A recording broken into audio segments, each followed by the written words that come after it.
Hey, what's up, guys? Welcome to your first Honors Algebra 2 Flipped Classroom lesson. Okay, today we're going to be looking at graphing systems of linear equations. And by the end of the lesson today, you should be able to solve systems of linear equations by graphing. So assess yourself throughout the video, make sure you know what to do, and by the end of the video, you should be confident in this objective. You should have mastered it by the end of this video.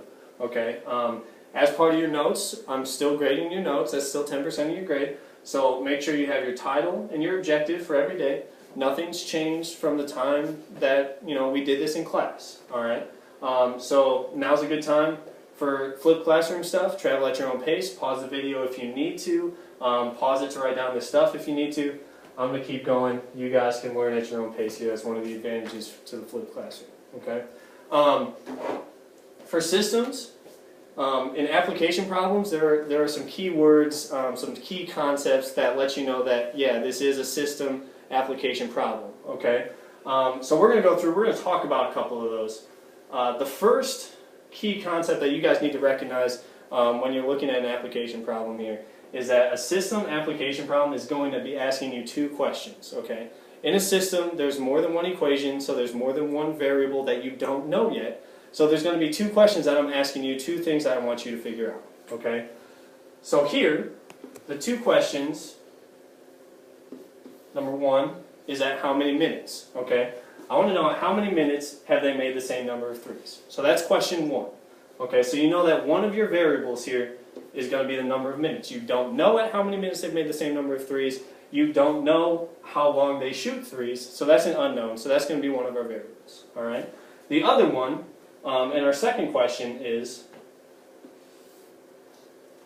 how many threes have they made at that time? Okay, so I'm asking you for two things. So that is a clear indication that this is going to be a system of equations, all right, some kind of system. So now let's go through, let's look at our per stuff. Okay, we've done this already, nothing's changing there, we're looking for our per stuff. So find the word per, or each, or for every, stuff like that. Look at what you don't know in your per expressions. All right, here, again, we don't know the number of minutes, so we know that's going to be our variable. And Joe makes 2 threes every minute, and Trevor knocks down 4 threes every minute. Okay, so we know at some point in our system, we're going to have 4 times a variable, we're going to have 2 times a variable. Okay, the other key stuff that we're looking at is the fact that Joe has made 6 threes before Trevor gets there. So 6 is going to be our starting value for Joe. Alright, so at time 0, Joe has already made 6 threes. Trevor's not there yet, so he has 0 threes. He hasn't made any. Okay? So once you've identified all that stuff, creating your system should be okay. Alright? The hard part is identifying your key words, identifying your key concepts to apply that into your system. Alright? So here, think about the two things that I'm talking to you about. The two things would be, I'm talking to you about Joe's threes and I'm talking to you about Trevor's threes. Okay, so we're going to have an equation for Trevor and we're going to have an equation for Joe. And that's going to be our system. Those are going to be the two systems that have to be true at the same time. Okay, so now for Trevor, Trevor hasn't made any threes. He's just showing up and then he's knocking down 4 threes per minute. Okay. So he makes 4 threes every minute. Joe has already made 6 threes. We said that was his starting value. Plus, whatever your per stuff is, plus he's making more threes. Okay, so we're going to add 2 for every minute. He's making 2 threes for every minute, so we multiply 2 by the number of minutes we're there. Okay, so there's our system.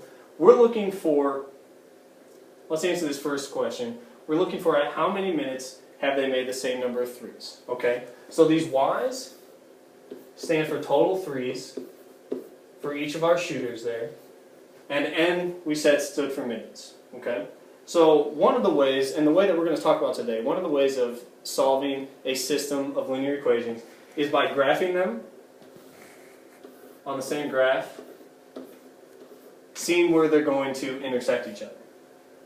Okay, so if we're going to graph these two, we'd go up by 2's. That's not going to be big enough.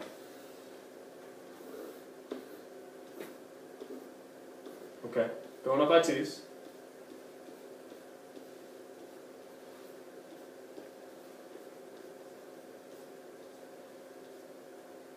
To the best of your ability. Okay? And we're just going to graph both of these lines, both of these linear relationships on the same graph, see where they're going to hit each other, and then we'll talk about what that means. Okay? So here your x-axis is going to be time for your minutes, and your y-axis would be 3's minute. Okay? So let's graph these two. The y-intercept for Trevor is going to be 0. So we know at 0 minutes he's made 0 shots. And then the slope is 4 over 1. So up 4 over 1. Up 4 more over 1 more. Okay? Then for Joe, his y-intercept is going to be 6.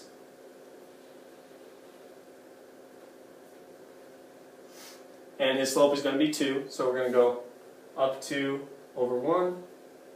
We're going to go up 2 over 1.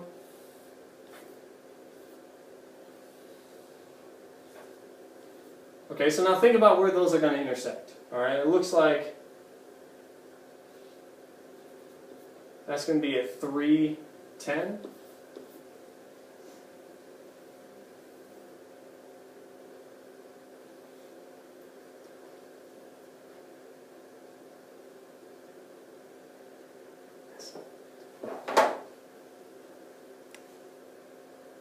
Do you need to start over? God dang it. The whole thing?